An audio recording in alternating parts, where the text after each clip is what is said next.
ಓಂ ಶಾಂತಿ. ಓಂ ಶಾಂತಿ. ಓಂ ಶಾಂತಿ. ಶುಭ ಮಂಗಳವಾರ.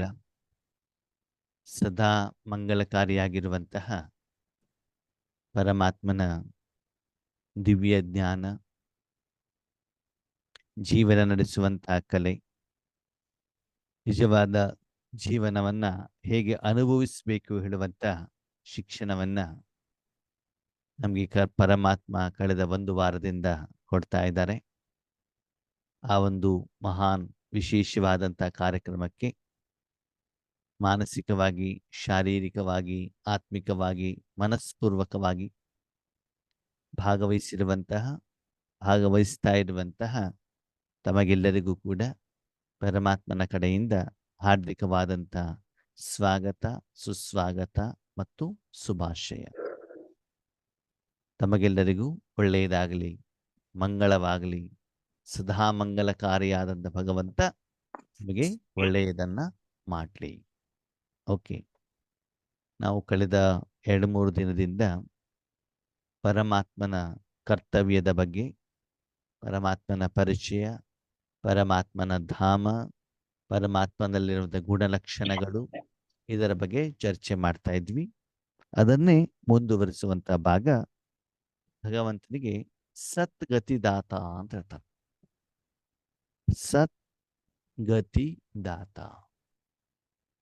ಸತ್ಯ ಯಾವುದು? ಯಾವುದು ಸತ್ಯ? ಆತ್ಮ. ಆತ್ಮ.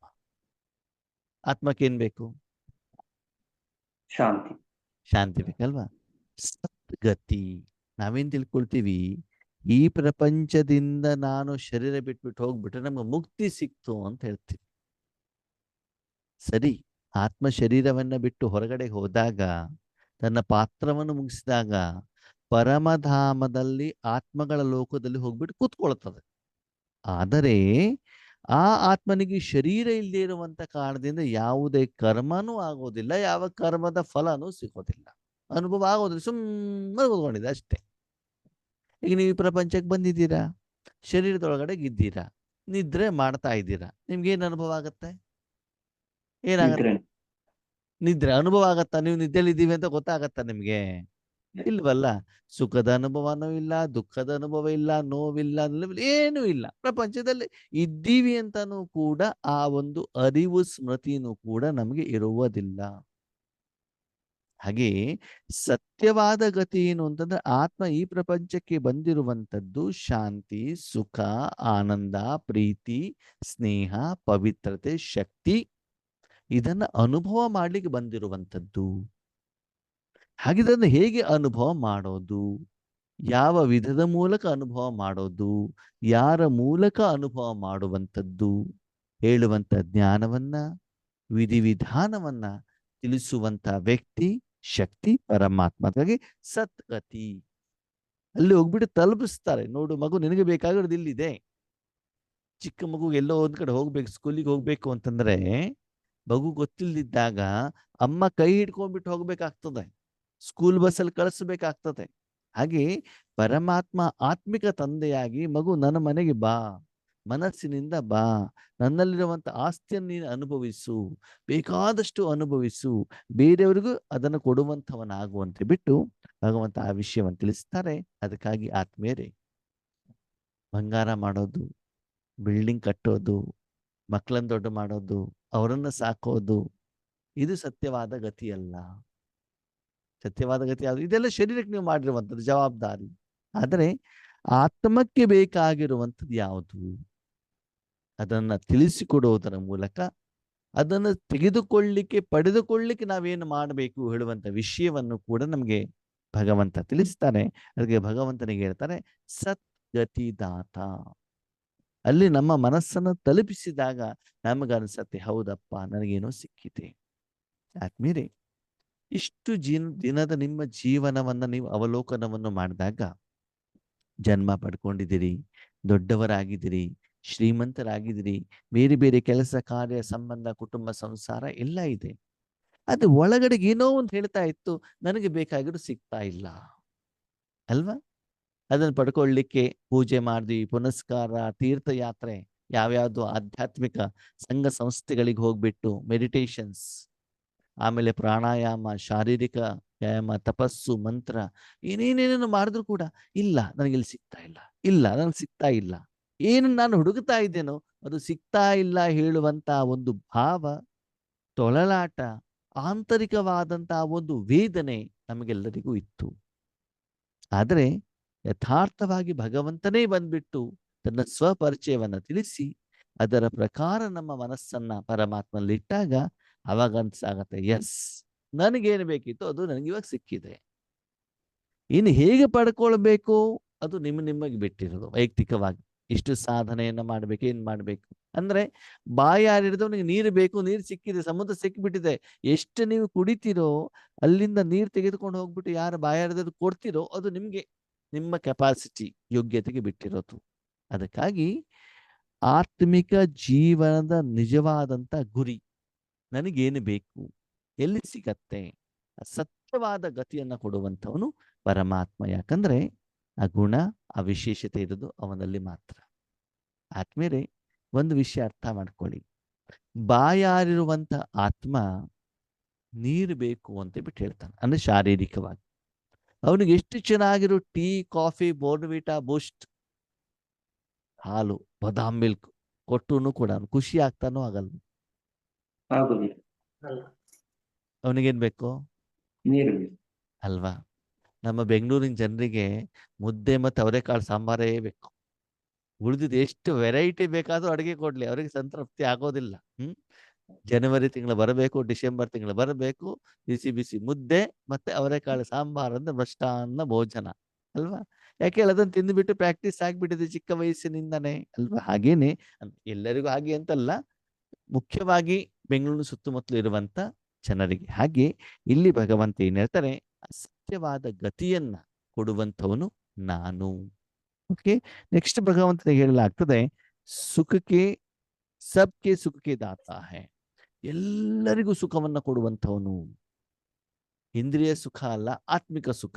ಪಂಚತತ್ವಗಳಿಗಿರ್ಲಿ, ಮನುಷ್ಯಾತ್ಮರಿಗಿರ್ಲಿ, ಸರ್ವ ಆತ್ಮಗಳಿಗಿರ್ಲಿ, ಎಲ್ಲರಿಗೂ ಸುಖವನ್ನ ಕೊಡುವಂಥವನು ಭಗವಂತ. ಆದರೆ ಮಕ್ಕಳ ಮೂಲಕ. ಆದ್ಮೇಲೆ ನಿಮ್ಮ ಮನೇಲಿ 10 ಜನ ನೆಂಟರು ಬರ್ತಾರೆ, ಅಥವಾ ನಿಮ್ಮ ಮನೇಲಿ 5-6 ಜನ ಇದ್ದಾರೆ. ಎಲ್ಲರೂ ಅಡುಗೆ ಮಾಡೋದಿಲ್ವಲ್ಲ, ಒಬ್ಬರೇ ತಾನೇ ಅಡುಗೆ ಮಾಡೋದು, ಉಳಿದವರೆಲ್ಲರೂ ಕೂಡ ತಿಂತಾರಲ್ವಾ? ಅದಕ್ಕೆ ಆತ್ಮೀಯರೇ, ಪ್ರಪಂಚದಲ್ಲಿ ಪರಮಾತ್ಮನಲ್ಲಿ ಇರುವಂತಹ 7 ಗುಣಗಳೇನಿದಾವೆ, ಪರಮಧಾಮದಲ್ಲಿ ಏನಿದಾವೆ, ಅಲ್ಲಿಂದ ಆ ಶಕ್ತಿಯನ್ನ, ಗುಣಗಳನ್ನ, ಆಧ್ಯಾತ್ಮಿಕ ಸುಖವನ್ನ, ಈಶ್ವರಿಯ ಸುಖವನ್ನ ಆ ಪರಮಧಾಮದಿಂದ ಅಲ್ಲಿಂದ ಈ ಭೂಲೋಕಕ್ಕೆ ಎಲ್ಲಿ ಅವಶ್ಯಕತೆ ಇದೆಯೋ ಅಲ್ಲಿ ತಲುಪಲಿಕ್ಕೆ ನಿಮಿತ್ತ ಆಗುವಂತ ಆತ್ಮಗಳು ಎಷ್ಟು ಜನ ಗೊತ್ತಾ? ಪರಮಾತ್ಮ ಮಾತ್ರ ಆ ಶಕ್ತಿಯನ್ನು ಕೊಡ್ಲಿಕ್ಕೆ ಆಗೋದಿಲ್ಲ, ಅವರಿಗೆ ಶರೀರ ಬೇಕಾಗ್ತದೆ. ಆ ಕೆಲಸಕ್ಕೆ ಭಗವಂತ ಏನ್ ಮಾಡ್ತಾರೆ, ಮನುಷ್ಯಾತ್ಮರನ್ನ ಆಯ್ಕೆ ಮಾಡ್ಕೊಳ್ತಾರೆ. ಎಷ್ಟು ಜನರನ್ನ ಆಯ್ಕೆ ಮಾಡ್ಕೊಳ್ಬಹುದು? ಪ್ರಪಂಚದಲ್ಲಿ 850 ಕೋಟಿ ಮನುಷ್ಯಾತ್ಮರಿದ್ದಾರೆ. ಇವತ್ತು 850 ಕೋಟಿ ಮನುಷ್ಯಾತ್ಮರು ಎಲ್ಲರೂ ವ್ಯವಸಾಯ ಮಾಡ್ತಾರ? ಎಲ್ಲರೂ ಕಾರ್ಪೆಂಟರ್ ಇದ್ದಾರ? ಎಲ್ಲರೂ ಡಾಕ್ಟರ್ ಇದ್ದಾರ? ಎಲ್ಲರೂ ಡ್ರೈವರ್ ಇದ್ದಾರ? ಇಲ್ವಲ್ಲ, ಕೆಲವೊಂದು ಜನ ಮಾತಲ್ವ. ಹಾಗಿದ್ರೆ ಈ ಪರಮಾತ್ಮನ ಶಕ್ತಿಯನ್ನು ತಂದು ಬಿಟ್ಟು ಇಲ್ಲಿ ಭೂಮಿ ಕೊಡ್ಲಿಕ್ಕೆ ಎಷ್ಟು ಜನ ಆಗ್ಬೋದು? ಯೋಚನೆ ಮಾಡಿ. ಗೊತ್ತಿದೆ ಎಷ್ಟು ಜನ ಆಗ್ತಾರಂತ? ಗೊತ್ತಿದ್ಯಾ? ಯಾರಾದ್ರೂ ಆನ್ಸರ್ ಮಾಡಬಹುದಾ? 33 ಕೋಟಿ. ಗಾಯತ್ರಿ ಅಕ್ಕವ್ರೆ, ನಿಮ್ ಕೋರ್ಸ್ ಗೊತ್ತಿದೆ, ನೀವ್ಯಾರು ಮಾತಾಡಬಾರ್ದು, ಹೊಸೊಬ್ರು ಮಾತಾಡ, ಸರಿನಾ? ಎಷ್ಟು ಜನ? 33 ಕೋಟಿ ಆತ್ಮಗಳನ್ನ ಆಯ್ಕೆ ಮಾಡಿಕೊಂಡು ಆ ಆತ್ಮಗಳ ಮೂಲಕ ಭಗವಂತ ಏನ್ ಮಾಡ್ತಾರೆ, ಈ ಎಲ್ಲ ಪ್ರಪಂಚದವರಿಗೂ ಸುಖವನ್ನ ಕೊಡ್ತಾರೆ. ಆ 33 ಕೋಟಿಯಲ್ಲೂ ಬೇರೆ ಬೇರೆ ಬೇರೆ ಬೇರೆ ವೇರಿಯೇಷನ್ಸ್ ಇದೆ, ಅದೆಲ್ಲ ನಿಮ್ಗೆ ಮುಂದೆ ಗೊತ್ತಾಗತ್ತೆ. ಅದಕ್ಕಾಗಿ ಭಗವಂತ ಈ ಮನುಷ್ಯಾತ್ಮರ ಮೂಲಕ ರಾಜಯೋಗವನ್ನ ಕಲಿಸಿ ಇಲ್ಲಿರುವಂತ ಆತ್ಮಗಳು ತಮ್ಮ ದಿನದ ಸಮಯದಲ್ಲಿ ಸ್ವಲ್ಪ ಸಮಯವನ್ನು ತೆಗೆದು ಮನಸ್ಸನ್ನ ಪರಮಾತ್ಮನಲ್ಲಿಟ್ಟು ಪರಮಾತ್ಮನ ಶಕ್ತಿಯನ್ನು ಈ ಪ್ರಪಂಚಕ್ಕೆ ಕೊಡ್ತಾರೆ. ಕೊಡೋದು ಆ ಆತ್ಮಗಳಾದ್ರೂ ಕೂಡ ಅವ್ರಿಗೆ ಸಿಗೋದೆಲ್ಲಿಂದ? ಪರಮಾತ್ಮನಿಂದ. ಸರಿ, ನೀವು 10 ಜನರಿಗೆ ಅಡುಗೆ ಮಾಡಿ ಹಾಕ್ತೀರಾ, ನೆಂಟರಿಗೆ. ಆಲೂಗಡ್ಡೆ ಎಲ್ಲಿಂದ ತಂದಿದ್ದೀರಿ? ಅಕ್ಕಿ ಎಲ್ಲಿಂದ ತಂದಿದ್ದೀರಿ? ಬೇಳೆ ಎಲ್ಲಿಂದ ತಂದಿದ್ದೀರಾ? ಗ್ಯಾಸ್ ಎಲ್ಲಿಂದ ತಂದಿದ್ದೀರಾ? ಸ್ಟೋವ್ ಎಲ್ಲಿಂದ ತಂದಿದ್ದೀರಿ? ನೀವೇನು ರೆಡಿ ಮಾಡ್ಕೊಂಡು ಬಂದಿದ್ದೀರಾ? ಇಲ್ಲವಲ್ಲ, ಯಾರೋ ಮಾಡಿರೋದನ್ನು ತಂದು ಬಿಟ್ಟು ನೀವು ಅಡುಗೆ ಮಾಡಿಕೊಟ್ಟಿದ್ದೀರಿ, ಹೌದು ತಾನೇ? ಹಾಗೇನೆ ನಾವೇನ್ ಮಾಡ್ತೀವಿ, ನಮ್ಮ ಮನಸ್ಸು ಬುದ್ಧಿಯನ್ನು ಪರಮಾತ್ಮನಲ್ಲಿ ಇಡುವುದರ ಮೂಲಕ ಎಲ್ಲರಿಗೂ ಸುಖವನ್ನ ಕೊಡ್ಲಿಕ್ಕೆ ನಾವು ಕಾರಣೀಕರ್ತರಾಗ್ತೀವಿ. ಹಾಗೆ ಎಲ್ಲರಿಗೂ ಸುಖ ಕೊಡುವಂಥವ್ರು ಭಗವಂತ. ನರನಿಂದ ನಾರಾಯಣರನ್ನಾಗಿ ಮಾಡುವಂಥವರು. ನಾರಾಯಣ ಯಾರು ಅದನ್ನು ಕೂಡ ಮುಂದೆ ಗೊತ್ತಾಗತ್ತೆ ನಿಮಗೆ. ನರ ಅಂತಂದ್ರೆ ಏನು? ಭಗವಂತ ಶಾಂತಿ ಕೊಡು. ಮನುಷ್ಯ ದೇವರ ಹತ್ರ ಹೋಗ್ಬಿಟ್ಟು ಏನ್ ಕೇಳ್ತಾನೆ ಹೇಳಿ? ಬೇಡ್ತಾನೆ, ಶಾಂತಿ ಕೊಡು, ಸುಖ ಕೊಡು, ನೆಮ್ಮದಿ ಕೊಡು, ಆನಂದ ಕೊಡು, ತಲೆನೋವು ಕಡಿಮೆ ಮಾಡು, ಕಷ್ಟ ದೂರ ಮಾಡು, ನಮ್ಮ ಮನೆಯನ್ನು ಸರಿ ಮಾಡು, ಮಕ್ಕಳನ್ನು ಸರಿ ಮಾಡು. ಬೇಡುವಂಥವನು ನರ, ಮನುಷ್ಯ, ಮಾನವ. ನಾರಾಯಣ ಯಾರು? ಶಾಂತಿ ಕೊಡ್ತಾ ಇದ್ದಾನೆ, ಸುಖ ಕೊಡ್ತಾ ಇದ್ದಾನೆ. ನಾರಾಯಣ ಕೈ ಹೆಂಗಿರ್ತದೆ ಹೇಳಿ? ವಿಷ್ಣುವಿನ ಕೈ ಹೇಗಿರ್ತದೆ? ಕೃಷ್ಣನ ಕೈ ಹೇಗಿರ್ತದೆ? ಹೀಗಿರ್ತದೆ ಅಂತಂದ್ರೆ ಕೊಡುವಂಥವರು. ಇಲ್ಲಿವರೆಗೆ ನಾವು ಭಗವಂತ ಶಾಂತಿ ಕೊಡು ಅಂತ ಬೇಡ್ತಾ ಇದ್ದೀವೋ, ಇಂತಹ ಭಿಖಾರಿ ಮನುಷ್ಯರನ್ನ ಇಷ್ಟು ಯೋಗ್ಯರನ್ನಾಗಿ ಮಾಡ್ತಾರಂತಂದ್ರೆ ಪೂರ್ತಿ ವಿಶ್ವಕ್ಕೆ ನೀನು ಕೊಡಲಿಕ್ಕೆ ನಿನ್ನನ್ನ ಸಾಧನವಾಗಿ ನಾನು ಉಪಯೋಗ ಮಾಡ್ತೇನೆ, ಅಷ್ಟು ನಿಮ್ಮನ್ನ ರೆಡಿ ಮಾಡ್ತೇನೆ ಹೇಳುವಂತ ಒಂದು ವಾಗ್ದಾನವನ್ನ, ಗ್ಯಾರಂಟಿಯನ್ನ, ಶಕ್ತಿಯನ್ನ, ವಿಶೇಷತೆಯನ್ನ, ಜ್ಞಾನವನ್ನ, ಅನುಭವವನ್ನ ಕೊಡುವಂಥವನು ಪರಮಾತ್ಮ. ಯಾವ ದೇವತೆಗಳನ್ನ ನಾವು ಪೂಜೆ ಮಾಡ್ತೀವೋ ಅದೇ ದೇವತೆಗಳನ್ನಾಗಿ ನಮ್ಮನ್ನ ಏನ್ ಮಾಡ್ತಾರೆ ಭಗವಂತ? ಯೋಗ್ಯರನ್ನಾಗಿ ಮಾಡ್ತಾರೆ. ಕೆಲವೊಂದ್ಸಲ ಮನುಷ್ಯರು ತುಂಬಾ ಬಡವರಿದ್ದಾಗ ಬೇರೆಯವ್ರ ಮನೆಗೆ ಹೋಗ್ಬಿಟ್ಟು ಅಕ್ಕಿ, ಬೇಳೆ, ಬಟ್ಟೆ ತಗೊಂಡು ಬರ್ತಾರೆ ಅಲ್ವಾ? ಅದೇ ಅವ್ರು ಸಂಪಾದನೆ ಮಾಡ್ಬಿಟ್ಟು ಶ್ರೀಮಂತರಾದಾಗ ಏನಾಗ್ತದೆ? ಅವರೇ ಬೇರೆಯವ್ರಿಗೆ ಕೊಡುವಷ್ಟು ಏನ್ ಮಾಡ್ತಾರೆ? ಶ್ರೀಮಂತರಾಗ್ತಾರಲ್ವಾ, ದಾನ ಧರ್ಮ ಮಾಡುವಷ್ಟು. ಹಾಗೆ ಆದ್ಮೇಲೆ ಪರಮಾತ್ಮನಿಂದ ಪಡ್ಕೊಂಡು ನಾವು ಇಷ್ಟ ಆಗ್ಬೇಕು ಅಂದ್ರೆ ಬೇರೆಯವ್ರಿಗೆ ಕೊಡುವಂತ ಲೆವೆಲ್ಗೆ ಬರಬೇಕು. ನನಗೆ ಶಾಂತಿ ಬೇಕು ಅಲ್ಲ, ನನ್ನಿಂದ ಶಾಂತಿ ಪರಮಾತ್ಮ ಕೊಡಬೇಕು ಹೇಳುವಂತ ಆ ಒಂದು ವಿಧಿಯಲ್ಲಿ, ಸ್ಥಿತಿಯಲ್ಲಿ ನಾವು ಬರಬೇಕು. ಆ ರೀತಿ ಮಹಾನರನ್ನಾಗಿ, ದೇವತಾ ಅಂತಂದ್ರೆ ಕೊಡುವಂಥವ್ರು, ಲೇವತ ಅಂತ ತೆಗೆದುಕೊಳ್ಳುವಂಥ, ಆ ರೀತಿ ತೆಗೆದುಕೊಳ್ಳುವಂಥವರ ಲೀಸ್ಟಿಂದ ನಿಮ್ಮನ್ನ ಕೊಡುವಂಥವರ ಲೀಸ್ಟನ್ನಾಗಿ ರೆಡಿ ಮಾಡುವಂತಾನೆ ಭಗವಂತ. ನರನಿಂದ ನಾರಾಯಣ, ನಾರಿಯಿಂದ ಶ್ರೀಲಕ್ಷ್ಮಿ, ಈ ರೀತಿ ಭಗವಂತ ಪರಿವರ್ತನೆ ಮಾಡ್ತಾರೆ. ಉತ್ತರ ಬುದ್ಧಿ ವಾಲೋಂಕು ಪಾರಸ್ಕರ. ವರ್ತಮಾನ ಸಮಯದಲ್ಲಿ ಎಲ್ಲರೂ ಕಲ್ ಬುದ್ಧಿಯವರಂತ. ಕಲ್ ಬುದ್ಧಿಯವರು ಅಂತಂದ್ರೆ ಏನು?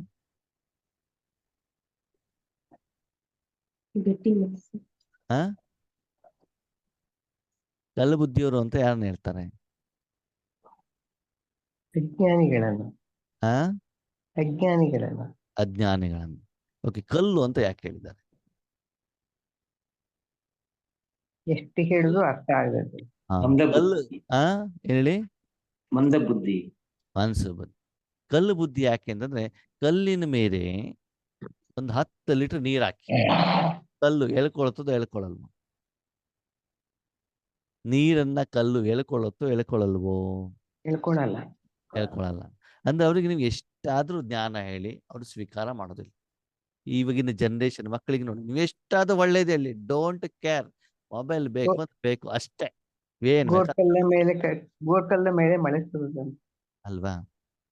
ಎರಡನೇದಾಗಿ ಆ ಕಲ್ಲಿಗೆ ನೀವು ಹ್ಯಾಮರ್ ಹಾಕೊಂಡು ಜೋರಾಗಿ ಹೊಡೆದ್ರೆ ನಿಮ್ ಕೈ ನೋವಾಗುತ್ತೋ, ಕಲ್ಲಿಗೆ ಇಟ್ಟಾಗತ್ತೋ? ಅಲ್ವಾ? ಇವತ್ತಿನ ದಿನದಲ್ಲಿ ಜನರಿಗೆ ಒಳ್ಳೇದು ಮಾಡ್ಲಿಕ್ಕೆ ಹೋದ್ರೆ ನಿಮ್ಮ ಬಾಯಿ ನೋವಾಗತ್ತೆ, ಸುಸ್ತಾಗತ್ತೆ ಅಷ್ಟೇ ಬಿಟ್ರೆ ಬೇರೇನೂ ಬದಲಾವಣೆ ಆಗೋದಿಲ್ಲ. ಆ ರೀತಿ ನಮ್ಮ ಮನಸ್ಸು ಬುದ್ಧಿ ಅಷ್ಟು ಕಲ್ಲಿನ ರೂಪದಲ್ಲಿ ಆಗ್ಬಿಟ್ಟಿದೆ. ಭಗವಂತ ಬಂದ್ಬಿಟ್ಟು ಯಾವ್ಯಾವ ರೂಪದಲ್ಲಿ ಹೇಳಿದ್ರು ಕೂಡ ನಾವದನ್ನು ಸ್ವೀಕಾರನೇ ಮಾಡ್ತಾ ಇಲ್ಲ. ಕಲ್ಲು ಹೇಳುವಂಥದ್ದು ಅಷ್ಟು ಕಠೋರವಾಗಿರುವಂತ ಸಾಧನ. ಅಂತಂದ್ರೆ ಒಳ್ಳೆಯದನ್ನು ಸ್ವೀಕಾರನೂ ಮಾಡೋದಿಲ್ಲ, ಬೇರೆಯವ್ರು ಹೇಳಿದ ಮಾತು ಕೂಡ ಕೇಳೋದಿಲ್ಲ ಅಲ್ವಾ? ಅದಕ್ಕಾಗಿ ಎಲ್ಲರೂ ಕೂಡ ಹೇಳ್ತಾರೆ, ಅಣ್ಣವರೇ ಭಗವಂತ ಏನು, ನಮ್ಮ ಮನೆಯವ್ರ ಮಾತು ಕೇಳೋದಿಲ್ಲ, ನಮ್ಮ ಮಕ್ಕಳ ಮಾತು ಕೇಳೋದಿಲ್ಲ. ಭಗವಂತ ಹೇಳ್ತಾರೆ, ನೀವು ಮೊದಲು ನನ್ನ ಮಾತು ಕೇಳಿ, ಅವಾಗ ಅವ್ರು ನಿಮ್ಮ ಮಾತು ಕೇಳ್ತಾರೆ ಅಂತ ಹೇಳ್ತಾರೆ. ಮೊದಲು ಭಗವಂತನ ಮಾತನ್ನ ನೀವು ಕೇಳಿ, ಆಮೇಲೆ ನಿಮ್ಮ ಮಾತನ್ನ ಅವ್ರು ಕೇಳ್ತಾರೆ ಅಲ್ವಾ? ನಿಮ್ಮ ಪಕ್ಕದಲ್ಲಿರುವಂತ ನಿಮ್ಮ ಮನಸ್ಸೇ ನಿಮ್ಮ ಮಾತು ಕೇಳೋದಿಲ್ಲ ಅಂತಂದ್ರೆ ನಿಮ್ಮ ಮಕ್ಕಳು, ಮೊಮ್ಮಕ್ಕಳು, ಅತ್ತೆ ಸೊಸೆ ಯಾಕೆ ಕೇಳಬೇಕು? ಅದಕ್ಕಾಗಿ ನಿಮ್ಮ ಮನಸ್ಸು ನಿಮ್ಮ ಮಾತು ಕೇಳುವ ಹಾಗೆ ಅದಕ್ಕೆ ಬೇಕಾಗಿರೋದನ್ನು ಕೊಡ್ತಾ ಹೋಗಿ. ಅದಕ್ಕೆ ಇಲ್ಲಿ ಭಗವಂತ ಏನ್ ಹೇಳ್ತಾರೆ, ಕಲ್ಲು ಬುದ್ಧಿಯವರು ಅಂತಂದ್ರೆ ಅವರ ಮೇಲೆ ಯಾವುದೇ ರೀತಿ ಭಾವನೆಗಳು, ಫೀಲಿಂಗ್ ಏನೂ ಕೆಲಸ ಆಗೋದಿಲ್ಲ. ಇವಾಗ ಕಲ್ಲಿನ ಎದುರುಗಡೆ ಗೊಳೋ ಅಂತಳೋದು, ಅವಾಗ ಕಲ್ಲಿಗೆ ಏನಾದ್ರೂ ಭಾವನೆಗಳ ಅನುಭವ ಆಗ್ತದೋ ಆಗಲ್ಲ? ಆಗೋದಿಲ್ಲ. ಅದನ್ನು ಭಗವಂತ ಹೇಳ್ತಾರೆ, ಕಲ್ಲು ಬುದ್ಧಿಯವರನ್ನ ಪಾರಸ ಬುದ್ಧಿಯವರನ್ನಾಗಿ ಮಾಡ್ತೇನೆ. ಪಾರಸ ಅಂತಂದ್ರೆ ಏನು ಅಂತಂದ್ರೆ ಪಾದರಸ ಅಂತ. ಪಾದರಸ ಎಲ್ಲಿರ್ತದೆ? ಎಲ್ಲಿರ್ತದೆ ಪಾದರಸ? ಗೊತ್ತಿದೆ ಎಲ್ಲಿರ್ತದಂತ? ಸ್ಕೂಲಲ್ಲಿ ಓದಿದ್ ನೆನಪಿದ್ಯಾ? ಲ್ಯಾಬಲ್ಲಿ ಉಪಯೋಗಿಸ ಲ್ಯಾಬ್ ಅಲ್ಲಿ ಆ ಸೆಂಟಿಗ್ರೇಡ್ ಮೆಜರ್ ಮಾಡುವಂಥದ್ದು ಇರ್ತದಲ್ಲ, ಏನ್ ಹೇಳ್ತಾರೆ ಅದಕ್ಕೆ? ಟೆಂಪರೇಚರ್ ಮೆಜರ್ಮೆಂಟ್ ಮಾಡುವಂಥದ್ದು. ಓಕೆ, ಅದ್ರೊಳಗಡೆ ಯಾವ್ದಾರನ್ನ ಹಾಕಿರ್ತಾರೆ? ಪಾದರಸ ಅಲ್ವಾ? ಟೆಂಪರೇಚರ್ ಜಾಸ್ತಿ ಆಯ್ತು, ಅವಾಗ ಏನಾಗ್ತದೆ? ಅದು ಮೇಲೆ ಟೆಂಪರೇಚರ್ ಕಡಿಮೆ ಆಯ್ತು, ಅವಾಗ ಏನಾಗ್ತದೆ? ಕೆಳಗಡೆ ಬರ್ತದೆ. ಅಂದ್ರೆ ವಾತಾವರಣಕ್ಕೆ ತಕ್ಕಾಗಿ ತನ್ನಂತಾನ ಟಕ್ ಅಂತ ಏನಾಗ್ಬಿಡ್ತದೆ? ಚೇಂಜ್ ಮಾಡ್ಕೊಬೋದು. ಕಲ್ಲು ನೋಡಿ ಎಷ್ಟು ಮಾಡಿದ್ರು ಚೇಂಜ್ ಆಗೋದಿಲ್ಲ. ಪಾದರಸ ಏನ್ ಮಾಡ್ತದೆ? ತಕ್ಷಣದಲ್ಲಿ ಚೇಂಜ್ ಆಗ್ಬಿಡ್ತದೆ ಅಲ್ವಾ? ಹಾಗೆ ಇಲ್ಲಿ ಭಗವಂತ ಏನ್ ಹೇಳ್ತಾರೆ, ಭಗವಂತನ ವಿಷಯ ಕೇಳಿದ ತಕ್ಷಣದಲ್ಲಿ ಅದನ್ನೇನ್ ಮಾಡ್ಬೇಕು? ಸ್ವೀಕಾರ ಮಾಡ್ಬೇಕು, ನಮ್ಮ ಜೀವನ ಬದಲಾವಣೆ ಮಾಡ್ಕೊಂಡ್ಬಿಡ್ಬೇಕು. ಎಲ್ಲಿ ಒಳ್ಳೇದು ಸಿಗತ್ತೋ, ಎಲ್ಲಿ ಸರಿಯಾಗಿರೋ ಸಿಗತ್ತೋ ಅದನ್ನು ಕೇಳಬೇಕು, ಅದನ್ನ ಜೀವನದಲ್ಲಿ ತರಬೇಕು, ಅದರ ಲಾಭವನ್ನು ಪಡ್ಕೊಳ್ಬೇಕು, ಫಾಸ್ಟ್ ಆಗಿ ಪರಿವರ್ತನೆ ಮಾಡ್ಕೊಳ್ಬೇಕು. ಅದಕ್ಕೆ ಭಗವಂತ ಹೇಳ್ತಾರೆ ಪಾರಸ ಬುದ್ಧಿಯವರು. ಕಲ್ಲು ಬುದ್ಧಿಯವರು ಅಂತಂದ್ರೆ ಅವ್ರಿಗೆ ಎಷ್ಟು ಬೇಕಾದ್ರೂ ಹೇಳಿ ಅವರಲ್ಲಿ ಏನು ಬದಲಾವಣೆ ಆಗೋದಿಲ್ಲ. ಈಗ ಭಗವಂತ ಹೇಳ್ತಾರೆ, ಮಕ್ಕಳೇ ನೀವ್ಯಾರು? ಕಲ್ಲು ಬುದ್ಧಿಯವರು, ಪಾರಸ ಬುದ್ಧಿಯವರು? ಆಗಬೇಕು. ಆಗಬೇಕು ಅಂದ್ರೆ ಭಗವಂತನ ಕೈಯಲ್ಲಿ ನಾವು ಹೋಗುವ ಅಂತ ಸಂದರ್ಭದಲ್ಲಿ ಆರಂಭದಲ್ಲಿ ನಾವು ಕಲ್ಲು ಬುದ್ಧಿಯವರೇ ಇರ್ತೀವಿ. ಚಿಕ್ಕ ಮಕ್ಕಳು ಸ್ಕೂಲಿಗೆ ಹೋದಾಗ ಕಲ್ಲು ಬುದ್ಧಿಯವರೇ ಇರ್ತಾರೆ. ಟೀಚರ್ ರೆಡಿ ಮಾಡಿ ಮಾಡಿ ಮಾಡಿ ಮಾಡಿ ಏನ್ ಮಾಡ್ತಾರೆ? ಅವರನ್ನ ಪಾರಸ ಬುದ್ಧಿಯವರನ್ನಾಗ ಮಾಡ್ತಾರೆ ಅಲ್ವಾ?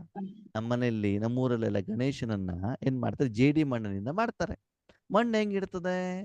ಮಣ್ಣಿನ ರೂಪದಲ್ಲಿ ಇರ್ತದಲ್ವಾ? ಆ ಗುಡಿಗಾರ, ಆ ಮೂರ್ತಿ ಮಾಡೋನ ಕೈಯಲ್ಲಿ ಅದು ಸಿಕ್ಕು ಚೆನ್ನಾಗಿ ನುಣುಪಾಗಿ ಆಗಿ ಆಗಿ ಏನಾಗ್ತದೆ? ಸುಂದರವಾದ ಮೂರ್ತಿ ಆದಾಗ ಗಣೇಶ ಚೌತಿಯ ದಿನ ಜನ ಬಂದು ಅದನ್ನ ತೆಗೆದುಕೊಂಡು ಹೋಗಿ ದೇವರ ರೂಪದಲ್ಲಿ ಏನು ಮಾಡ್ತಾರೆ? ಪೂಜೆಯನ್ನು ಮಾಡ್ತಾರೆ. ಒರಿಜಿನಲ್ ಏನದು? ಮಣ್ಣು. ಹೌದು ತಾನೆ? ಮಣ್ಣಿದಾಗ ಯಾರಾದ್ರು ಪೂಜೆ ಮಾಡ್ತಾರ? ಇಲ್ಲ.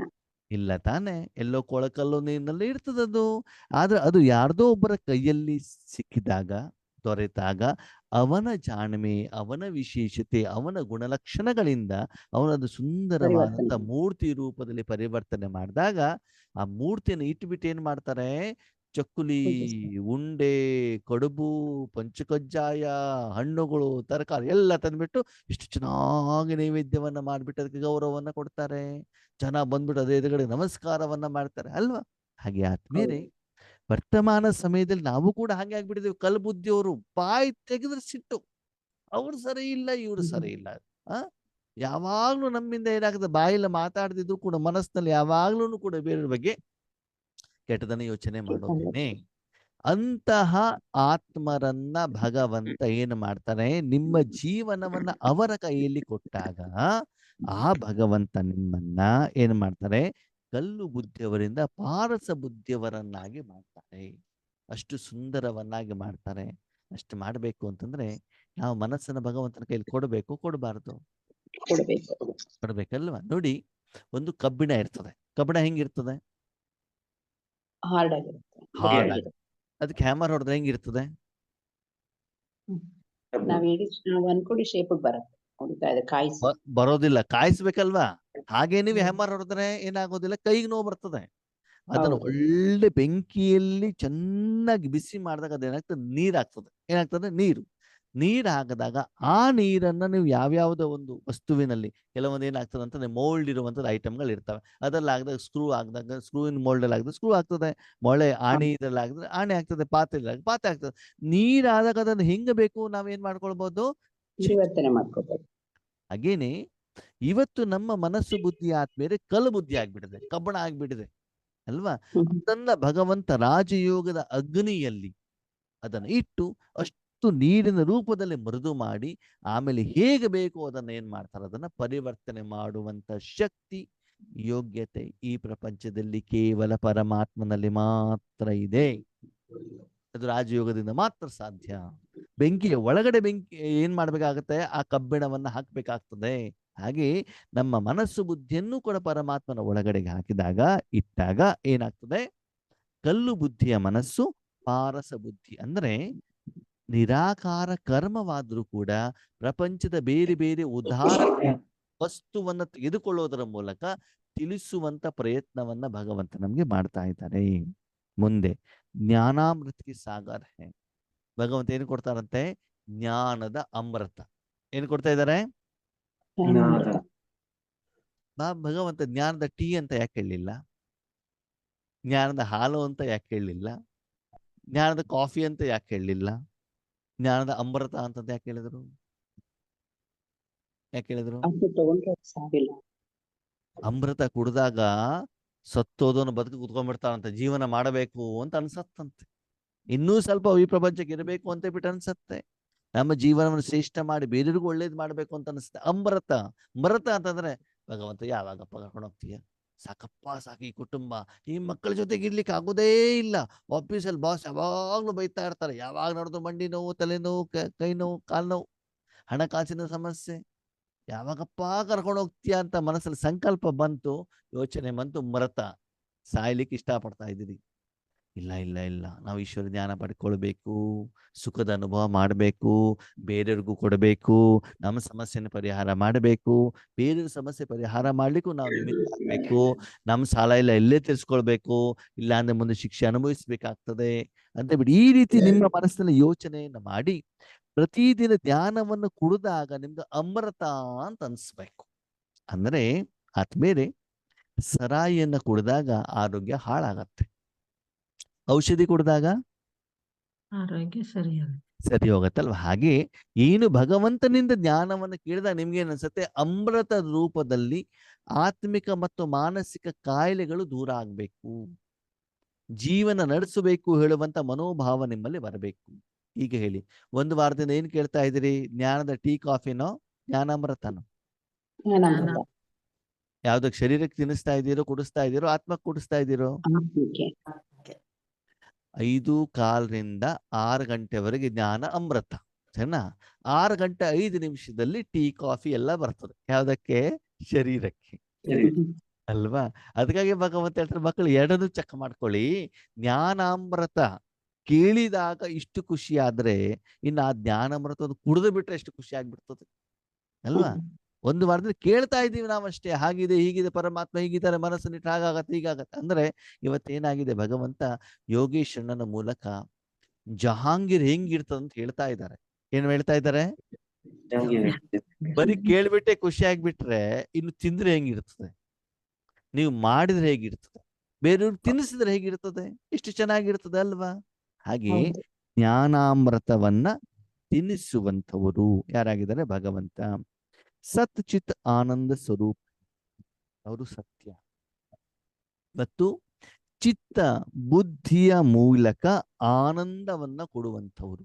ಸತ್ ಚಿತ್ ಆನಂದ, ಆ ಸತ್ಯವನ್ನ ಏನ್ ಮಾಡುದು? ಬುದ್ಧಿಯ ಮೂಲಕ ಏನ್ ಮಾಡುವಂಥದ್ದು? ಮನುಷ್ಯಾತ್ಮನಿಗೆ ಕೊಡುವಂಥದ್ದು. ಸ್ವರೂಪ ಅಂದ್ರೆ ಏನು? ನನ್ನ ರೂಪ. ಸಕ್ಕರೆ ರೂಪ ಯಾವುದು? ಆ ಅರಳು ಮತ್ತು ಸಿಹಿ ಅಲ್ವಾ? ಮೆಣಸಿನಕಾಯಿ ರೂಪ ಯಾವುದು? ಖಾರ. ಬೆಂಕಿಯ ರೂಪ ಯಾವುದು? ಬಿಸಿ ಅಲ್ವಾ? ಹಾಗೇನೆ ನಿಮ್ಮ ಮನಸ್ಸನ್ನ, ನಿಮ್ಮ ಚಿತ್ತವನ್ನ ಪರಮಾತ್ಮನಲ್ಲಿ ಇಟ್ಟಾಗ ಏನಾಗ್ತದೆ? ಆ ಚಿತ್ತದ ಮೂಲಕ ನಿಜವಾದಂತ ಆನಂದವನ್ನ ಅನುಭವ ಮಾಡ್ತದೆ. ಅದಕ್ಕೆ ಸತ್ ಅಂದ್ರೆ ಆತ್ಮ. ಆತ್ಮ ತನ್ನ ಚಿತ್ತವನ್ನ ಪರಮಾತ್ಮನಲ್ಲಿ ಇಟ್ಟಾಗ ಆನಂದದ ಅನುಭವ ಆಗ್ತದೆ. ಆ ಕಾರಣದಿಂದ ಭಗವಂತನಿಗೆ ಸಚ್ಚಿದಾನಂದ ಸ್ವರೂಪ ಅಂದ್ರೆ. ಭಗವಂತನ ಸಚ್ಚಿದಾನಂದ ಸ್ವರೂಪ ಯಾಕೆ ಹೇಳಿದ್ದಾರೆ? ಅವನಲ್ಲಿ ನಾವು ಮನಸ್ಸನ್ನ ಇಟ್ಟಾಗ ನಮಗೆ ಆನಂದ ಸಿಗ್ತದೆ. ಅದಕ್ಕಾಗಿ ಅವನಿಗೆ ಸಚ್ಚಿದಾನಂದ. ಈಗ ಸಕ್ಕರೆಯಲ್ಲಿ ಸಿಹಿ ಅಂತ ನಾವ್ ಯಾಕೆ ಹೇಳಿದ್ವಿ? ಯಾಕಂದ್ರೆ ಆ ಸಕ್ಕರೆ ನಾಲಿಗೆ ಮೇಲೆ ಇಟ್ಟಾಗ ನಮಗೆ ಸಿಹಿ ಅನುಭವ ಆಗ್ತದೆ, ಅದಕ್ಕೆ ಸಿಹಿ ಅಂತ ಹೇಳಿದ್ವಿ ಅಲ್ವಾ? ಓಕೆ. ಭಗವಂತನಿಗೆ ಪ್ರಪಂಚದಲ್ಲಿ ಆತ್ಮೇಲೆ ಸತ್ಯಂ, ಮುಂದೇಳಿ, ಸತ್ಯಂ ಶಿವಂ ಹೇಳ್ತಾರೋ ಹೇಳಲ್ವೋ? ಕೇಳಿದ್ದೀರಾ? ಇದರ ಅರ್ಥ ನೀವು ನಾಳೆ ನನಗೆ ಹೇಳ್ಬೇಕು. ಏನ್ ಹೇಳ್ಬೇಕು? ಸತ್ಯಂ ಶಿವಂ ಸುಂದರಂ ಅಂತ ಯಾಕೆ ಹೇಳಿದ್ರು?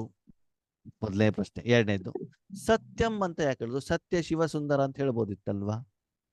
ಸತ್ಯಂ ಶಿವಂ ಸುಂದರಂ ಅಂತ ಯಾಕೆ ಹೇಳಿದ್ರು? ಹಾಗಿದ್ರೆ ಸತ್ಯ ಅಂದ್ರೆ ಏನು, ಶಿವ ಅಂದ್ರೆ ಏನು, ಸುಂದರ ಅಂತಂದ್ರೆ ಏನು? ಅದು ಯಾವಾಗ ಆಗ್ತೀವಿ, ಹೆಂಗ್ ಆಗ್ತೀವಿ? ನಿನ್ನೆ ಹೀಗೆ ಭಗವಂತ ಒಂದು ನಿಮ್ಗೆ ಹೋಮ್ವರ್ಕ್ ಅನ್ನ ಕೊಟ್ಟಿದ್ದಲ್ಲ, ಅಸತ್ ಹೋಮ. ಹಾಗೆ ಇದ್ರ ಬಗ್ಗೆನೂ ಕೂಡ ಮನದ ಚಿಂತನೆಯನ್ನ ಮಾಡಿ. ಏನಂತ? ಸತ್ಯಂ ಶಿವಂ ಸುಂದರಂ ಅಂತ ಯಾಕೆ ಹೇಳಿದ್ದಾರೆ? ಆ ಮೂರು ಶಬ್ದದ ಅರ್ಥ ಏನು, ವಿಧಿ ಏನು? ಇದು ಎಲ್ಲ ಏನ್ ಮಾಡ್ಬೇಕು ನೀವು? ಇವತ್ತು ಪೂರ್ತಿ ಚಿಂತನೆ ಮಾಡಿ, ಬೇರೆಯವ್ರ ಹತ್ರ ಕೇಳಿ, ಗೂಗಲ್ಲು ಇದು ಎಲ್ಲೆಲ್ಲಿ ಏನೇನು ಮಾಡ್ಲಿಕ್ಕೆ ಆಗ್ತದೆ ಎಲ್ಲವನ್ನ ಮಾಡಿಬಿಟ್ಟು ಏನ್ ಮಾಡಿ, ನಾಳೆ ಉತ್ತರವನ್ನ ಹೇಳ್ಬೇಕು. ಸರಿನಾ? ಮೊದಲು ಹೋಮ್ವರ್ಕ್ ಕೊಡ್ಬೇಕು, ಆಮೇಲೆ ಮುಂದಿನ ಪಾಠ. ಓಕೆ, ಸರಿ. ಹಾಗೆ ಭಗವಂತನಿಗೆ ಹೇಳ್ತಾರೆ ಸತ್ ಚಿತ್ ಆನಂದ ಸ್ವರೂಪ. ಭಗವಂತ ಆಕಾರನು ನಿರಾಕಾರನು? ನಿರಾಕಾರ. ಭಗವಂತ ಆಕಾರನು ನಿರಾಕಾರನು? ನಿರಾಕಾರ. ಭಗವಂತ ಆಕಾರನು ನಿರಾಕಾರನು? ನಿರಾಕಾರ. ಹಾಗೆ ನಿರಾಕಾರ ಆದ್ರೆ ನೀವು ರಾಮ ಕೃಷ್ಣ ನಾರಾಯಣ ಗೋವಿಂದ ಅಂತ ಮೂರ್ತಿಯನ್ನ ಪೂಜೆ ಮಾಡ್ತೀರಲ್ವಾ? ಅವ್ರ ದೇವರು ಹೌದೋ ಅಲ್ವೋ? ಹೌದು. ಮತ್ತೆ ಅವ್ರ ಆಕಾರನು ನಿರಾಕಾರನು? ಅವ್ರ ಆಕಾರ ಹಾ, ಅವ್ರ ಆಕಾರ ಆಗಿದೆ. ಅವ್ರ ಆಕಾರ ಆಗಿದೆ, ಭಗವಂತ ಆಕಾರ ಆದ್ರು ನಿರಾಕಾರ ಆದ್ರು? ಅವತಾರ ಆಯ್ತು ಬಂದಿದ್ದು ಅಂತ ಹೇಳ್ತೀವಿ. ಆ ಅವತಾರ ತಗೊಂಡು ಬಂದಿದ್ದು ಅಂತ ಭೂಮಿಗೆ. ಹಾ, ಎಷ್ಟು ಅವತಾರ ತಗೊಂಡಿದ್ದಾರೆ ಭಗವಂತ? ತುಂಬಾ ತಗೊಂಡಿದ್ದಾನೆ. ಆ ದಶಾವತಾರ ಅಂತ ಹೇಳ್ತಾರೆ ಅಲ್ವಾ? ಸರಿ, ಕೇಳಿ. ರಾಮ ಕೃಷ್ಣ ನಾರಾಯಣ ಗೋವಿಂದ ಹನುಮಂತ ಗಣೇಶ ಅಂತ ನೀವು ಯಾರು ಹೇಳ್ತೀರಾ ಅಂತಂದ್ರೆ ನಿಮ್ಗೊಂದು ಪ್ರಶ್ನೆ. ಪರಮಾತ್ಮ ಆಕಾರನು ನಿರಾಕಾರನು? ಸ್ಪಷ್ಟವಾಗಿ ಹೇಳ್ತಾವೆ. ನಿರಾಕಾರ. ಆಕಾರ.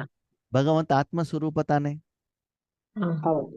ಭಗವಂತನಲ್ಲಿ ಶಾಂತಿ ಸುಖ ಸಂತೋಷ ಆನಂದ ನೆಮ್ಮದಿ ಇದೆಯೋ ಇಲ್ವೋ? ಇದೆ. ಅವನು ಈ ಪ್ರಪಂಚಕ್ಕೆ ಕೊಡಬೇಕೋ ಬೇಡವೋ? ಕೊಡ್ತಾನೆ. ಅದಕ್ಕಾಗಿ ತಾನೇ ಬೇಡ್ತಾ ಇದ್ದೀವಿ, ಭಗವಂತ ಶಾಂತಿ ಕೊಡು ಸಂತೋಷ ಕೊಡು ಅಂತ. ಓಕೆ, ಅವನು ಕೊಡಬೇಕು ಅಂತ ಅವನಿಗೆ ಶರೀರ ಬೇಕೋ ಬೇಡವೋ? ಬೇಕು. ಶರೀರ ಬೇಕು ಅಂತ ಭಗವಂತನ ಹತ್ರ ಅವನ ಶರೀರ ಇದೆಯಾ? ಅದು ಭಗವಂತನ ಹತ್ರ ಅವಂದೇ ಆದಂತ ಶರೀರ ಇದೆಯಾ? ಜನನ ಮರಣದಲ್ಲಿ ಬರ್ತಾರ? ಇಲ್ಲ ಇಲ್ಲ ಇಲ್ಲ. ಇಲ್ಲ. ಬೇರೆಯವ್ರ ಶರೀರವನ್ನ ತಗೊಳ್ಬೇಕೋ ಬೇಡವೋ? ಹೌದು. ಅವಾಗ ಆ ಕಾರ್ಯಕ್ಕೆ ಆ ಶರೀರನ ಉಪಯೋಗ ಆಯ್ತು ಆಗಿಲ್ವೋ ಬೇರೆಯವ್ರದ್ದು? ಆಯ್ತು, ಉಪಯೋಗ ಆಗುತ್ತೆ. ಅವಾಗ ಅವರಿಗೂ ಕೂಡ ಗೌರವ ಕೊಡಬೇಕು ಕೊಡಬಾರ್ದು? ಕೊಡ್ಬೇಕು. ಹಾಗೆ ಈ ದೇವತೆಗಳು 33 ಕೋಟಿ ದೇವತೆಗಳು ಯಾರು ಅಂತ ಇವಾಗ ಸ್ಪಷ್ಟವಾಗಿ ಕೇಳಿ. ಆ 33 ಕೋಟಿ ದೇವತೆಗಳು ಯಾರು ಅಂತಂದ್ರೆ ವರ್ತಮಾನ ಸಮಯದಲ್ಲಿ ಈ ಭೂಮಿಯಲ್ಲಿ ಭಗವಂತನ ಅವತರಣೆಯಾದಾಗ ರಾಜಯೋಗವನ್ನ ಕಲ್ತ್ಕೊಂಡು ತಮ್ಮ ಮನಬುದ್ಧಿಯನ್ನು ಪರಮಾತ್ಮನಲ್ಲಿಟ್ಟು ಪರಮಧಾಮದಿಂದ ಪರಮಾತ್ಮನ ಶಕ್ತಿಯನ್ನ ಭೂಮಿಗೆ ಕೊಡಲಿಕ್ಕೆ ಯಾರು ಕಾರಣೀಕರ್ತರಾಗ್ತಾರೋ ಅವರೆಲ್ಲರ ನೆನಪಿನಾರ್ಥವಾಗಿ ಆ ಮನುಷ್ಯಾತ್ಮರ ಶರೀರ ಪರಮಾತ್ಮನ ಶಕ್ತಿ ಎರಡೂ ಸೇರಿಬಿಟ್ಟು ದೇವತೆಗಳ ರೂಪದಲ್ಲಿ ಅಷ್ಟು ಪೂಜೆಯನ್ನು ಮಾಡ್ತಾರೆ. ಅಂದ್ರೆ 33 ಕೋಟಿ ದೇವತೆಗಳನ್ನ ಪೂಜೆಯನ್ನ ಮಾಡ್ತಾರೆ. ಮುಖ್ಯ ಉದ್ದೇಶ ಏನು? ಒಂದು ಪರಮಾತ್ಮನ ಶಕ್ತಿ, ಎರಡನೇದು ಆ ಒಂದು ಶರೀರ. ಈಗ ನಾನು ಮಾತಾಡ್ತಿದ್ದೇನೆ, ನಿಮ್ಗೆ ಕೇಳ್ತಾ ಇದೆಯೋ ಇಲ್ವೋ? ಮಾತಾಡ್ತಿರೋರು ಯಾರು? ನಿಮ್ಮಲ್ಲಿರೋ ಆತ್ಮ ಮಾತಾಡ. ಆತ್ಮ. ಏನು ಕಾಣ್ತಾ ಇದೆ? ಮುಖ ಕಾಣ್ತಾ ಇದೆ, ನಾಯಕ ಕಾಣ್ತಾ ಇದೆ. ನಿಮ್ಗೆ ಕಾಣ್ತಾ ಇರೋದು ಮುಖ ಅಲ್ವಾ? ಆಕ್ಚುಲಿ ಕರ್ಮ ಮಾಡ್ತಾ ಇರೋದು ಯಾವುದು? ಆತ್ಮ ಅಲ್ವಾ? ಶರೀರ ಹೇಳುದು ಸಾಧನ ಅಲ್ವಾ? ನೀವ್ ಯಾವ್ದನ್ನ ನೋಡ್ತಾ ಇದ್ದೀರಿ? ಸಾಧನ ನೋಡ್ತಾ ಇದ್ದೀರೋ ಆತ್ಮ ನೋಡ್ತಾ ಇದ್ದೀರೋ? ಸಾಧನ ನೋಡ್ತಾ ಇದೀವಿ. ಸಾಧನ ತಾನೇ ನೋಡ್ತಾ ಇದ್ದೀವಿ. ಆತ್ಮದ ಜ್ಞಾನ ನಮ್ಗೆ ಇಲ್ವಲ್ಲ. ಹಾಗೆ ಆತ್ಮೀಯರೇ, ನಾವೇನು ಮಾಡಿದ್ವಿ? ಶಾರೀರಿಕವಾಗಿ ನೋಡಿದಾಗ ಶರೀರನ್ನೇ ಮಾತಾಡತ್ತೆ ಅಂತ ತಿಳ್ಕೊಂಡ್ಬಿಟ್ವಿ. ದೇವತೆಗಳ ಒಂದು ಶರೀರವನ್ನು ತೋರಿಸಿದಾಗ ಅವರೇ ದೇವರು ಅಂತ ತಿಳ್ಕೊಂಡ್ಬಿಟ್ವಿ. ಆದ್ರೆ ಅದು ಸಾಧನನೇ.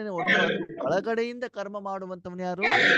ಪರಮಾತ್ಮ. ಅದಕ್ಕಾಗಿ ಭಗವಂತ ತನ್ನ ಶಕ್ತಿಯನ್ನು ವಿಶ್ವಕ್ಕೆ ಕೊಡ್ಲಿಕ್ಕೆ ಎಷ್ಟು ಶರೀರವನ್ನು ಉಪಯೋಗ ಮಾಡಿದಾರೋ ಶರೀರದ ಸಹಿತ ನಾವಿವತ್ತು ಪೂಜೆಯನ್ನ ಮಾಡ್ತೀವಿ.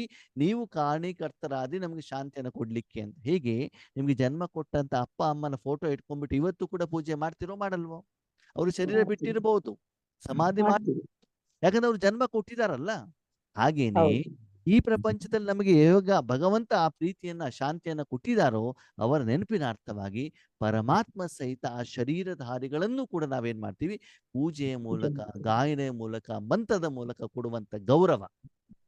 ಅಂದ ಮೇಲೆ ಮುಖ್ಯವಾಗಿ ಶಾಂತಿಯನ್ನು ಕೊಡುವಂಥದ್ದು ಆತ್ಮನೋ ಶರೀರನೋ? ಆತ್ಮ. ಅಲ್ವಾ? ಅದಕ್ಕೆ ಭಗವಂತ ಹೇಳ್ತಾರೆ, ನಾನು ನಿರಾಕಾರ. ಆದ್ರೆ ನಾನು ನಿರಾಕಾರ ಮಾತ್ರ ಏನು ಕರ್ಮವನ್ನ ಮಾಡ್ಲಿಕ್ಕೆ ಆಗೋದಿಲ್ಲ. ನಾನು ಸಾಕಾರ ಮಾಧ್ಯಮವನ್ನ ಪಡ್ಕೊಳ್ಬೇಕಾಗ್ತದೆ. ಯಾವ ನನ್ನ ಸ್ವಂತ ಮಕ್ಕಳು, ಎಲ್ಲರೂ ಭಗವಂತನಿಗೆ ಸ್ವಂತ ಮಕ್ಕಳೇ, ಯಾರು ಕೆಟ್ಟವರಲ್ಲ. ಆದ್ರೆ ಭಗವಂತನ ಮೇಲೆ ಪ್ರೀತಿಯನ್ನ ಇಟ್ಕೊಂಡ್ಬಿಟ್ಟು ಯಾರು ಒಳ್ಳೆ ಕೆಲಸವನ್ನ ಮಾಡ್ತಾರೋ ಭಗವಂತನ ಜೊತೆಗೆ ಅವರಿಗೂ ಕೂಡ ಏನಾಗ್ತದೆ, ಪೂಜೆ ಹೇಳುವಂಥದ್ದಾಗತ್ತೆ. ಅದು ಮುಂದಿನ ದಿನಗಳಲ್ಲಿ ನಿಮ್ಗೆ ಗೊತ್ತಾಗತ್ತೆ, ಇನ್ನು 4-5 ದಿವಸದ ನಂತರ ಹೇಗೆ ನಾವು ದೇವತೆಗಳಾಗ್ತೀವಿ ಅಂತ. ಹಾಗೆ ಭಗವಂತ ನಿರಾಕಾರ, ಶರೀರದ ಮೂಲಕ ಜ್ಞಾನವನ್ನು ಹೇಳ್ತಾನೆ. ಓಕೆ, ನಿಮ್ಗೊಂದು ಪ್ರಶ್ನೆ. 1 ವಾರದಿಂದ ಈಶ್ವರಿ ಜ್ಞಾನ ಕೇಳ್ತಾ ಇದ್ದೀರಲ್ಲ, ನಿಮ್ಗೆ ಯಾರು ಹೇಳ್ತಿದಾರ ಜ್ಞಾನ? ದೇವ್ರ ಧ್ಯಾನ ನಿಮ್ ಮುಖಾಂತರ ಹೇಳಿಸ್ತಾರೆ. ಪಕ್ಕ? ಹೌದು ಗ್ಯಾರಂಟಿ? ಗ್ಯಾರಂಟಿ? ಹೌದು ಹೌದು. ಯೋಗೇಶ್ ಅನ್ನ ಹೇಳ್ತಾ ಇದ್ದಾರೋ ಭಗವಂತ ಹೇಳ್ತಾ ಇದ್ದಾರೋ?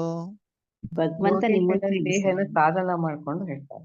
ಹೌದು ತಾನೆ? ಹಾಗೇನೆ ಭಗವಂತ ಏನ್ ಹೇಳ್ತಾನೆ, ಹೇಗೆ ಅದನ್ನ ಜ್ಞಾನವನ್ನು ತಿಳಿಸ್ಬೇಕಾದ ಒಂದು ಶರೀರವನ್ನ ಜೊತೆಲಿ ಇಟ್ಕೊಂಡಾಗ ನಿಮಗೆ ಪರಮಾತ್ಮನ ಅನುಭೂತಿನೂ ಆಗ್ತದೆ, ಸಂಬಂಧಪಟ್ಟ ವ್ಯಕ್ತಿಯ ಶರೀರನೂ ಕೂಡ ಕಾಣುತ್ತೆ. ಅವಾಗ ಇಬ್ಬರಿಗೂ ಕೂಡ ಥ್ಯಾಂಕ್ಸ್ ಹೇಳ್ಬೇಕೋ ಹೇಳಬಾರ್ದು? ಹೇಳ್ಬೇಕು. ಶಿವಬಾಬನಿಗೂ ಥ್ಯಾಂಕ್ಸ್ ಹೇಳ್ಬೇಕು, ಯೋಗೇಶ್ ಅಣ್ಣನಿಗೂ ಹೇಳ್ಬೇಕು, ಶರೀರಕ್ಕೂ ಹೇಳ್ಬೇಕು, ನಿಮಿತ್ತವಾಗಿರುವಂತ ವರಲಕ್ಷ್ಮಿ ಅಕ್ಕವರಿಗೂ ಕೂಡ ಹೇಳ್ಬೇಕು, ಕ್ಲಾಸ್ ಆಗ್ತಾ ಇರುವಂತ ಅರ್ಚರಕ್ಕವರಿಗೂ ಹೇಳ್ಬೇಕು ಅಲ್ವಾ? ಎಲ್ಲರಿಗೂ ನೀವು ಥ್ಯಾಂಕ್ಸ್ ಹೇಳಿದಾಗ ಏನಾಗತ್ತೆ, ಮತ್ತೆ ವಾಪಸ್ ಅವ್ರು ಸೇವೆ ಮಾಡ್ತಾ ಇರ್ತಾರೆ ನಿಮ್ಮ ಪ್ರತಿ. ಹಾಗೆ ಇಲ್ಲಿ ಭಗವಂತ ಏನ್ ಹೇಳ್ತಾರೆ, ನಾನು ಮೂಲ ರೂಪದಲ್ಲಿ ನಿರಾಕಾರ, ಆದ್ರೆ ಬೇರೆ ಎಲ್ಲ ಸಾಧನವನ್ನು ಶರೀರವನ್ನು ಕೂಡ ನಾನು ಏನ್ ಮಾಡ್ತೇನೆ, ಉಪಯೋಗ ಮಾಡ್ಕೊಳ್ತೇನೆ. ಹೀಗೆ ಹೇಳಿ ಆತ್ಮೇರೆ, ಶ್ರೇಷ್ಠರಾದಂತ ನಾವು ಕೂಡ ಭಗವಂತನ ಕೈಲಿ ಒಂದು ಸಾಧನ ಆಗ್ಬೇಕು, ಆಗ್ಬಾರ್ದು? ಆಗ್ಬೇಕು. ಎಷ್ಟು ನೀವು ಆಗ್ತಾ ಹೋಗ್ತಿರೋ ಅಷ್ಟು ನಿಮ್ಮ ಪೂಜೆ ಪುನಸ್ಕಾರ ಹೇಳುವಂಥದ್ದು ಆಗ್ತಾ ಹೋಗುತ್ತೆ. ಅದು ಯಾವ ಯುಗದಲ್ಲಿ ಆಗತ್ತೆ, ಹೇಗೆ ಆಗತ್ತೆ ಹೇಳುವಂಥದ್ದು ಬಗ್ಗೆ ಮುಂದೆ ನಾವೇನ್ ಮಾಡೋಣ, ಚರ್ಚೆಯನ್ನ ಮಾಡೋಣ. ಓಕೆ, ಇವತ್ತಿನ ಕ್ಲಾಸನ್ನ ಇಲ್ಲೇ ಮುಗಿಸೋಣ. ಇವತ್ತಿನ ಕ್ಲಾಸಿಗೆ ಎಲ್ಲಾ ರೀತಿಯ ಜ್ಞಾನದ ಸ್ಪಷ್ಟೀಕರಣವನ್ನ ಕೊಟ್ಟಿರುವಂತಹ ಭಗವಂತನಿಗೆ ನಿಮ್ಮೆಲ್ಲರ ಪರವಾಗಿ ಹೃದಯಪೂರ್ವಕವಾದಂತಹ ಧನ್ಯವಾದಗಳು. ಹಾಗೆ ತಾವು ಕೂಡ ಪ್ರೀತಿಯಿಂದ ಭಾಗವಹಿಸಿದಿರಿ, ತಮಗೂ ಕೂಡ ತುಂಬಾ ಧನ್ಯವಾದ.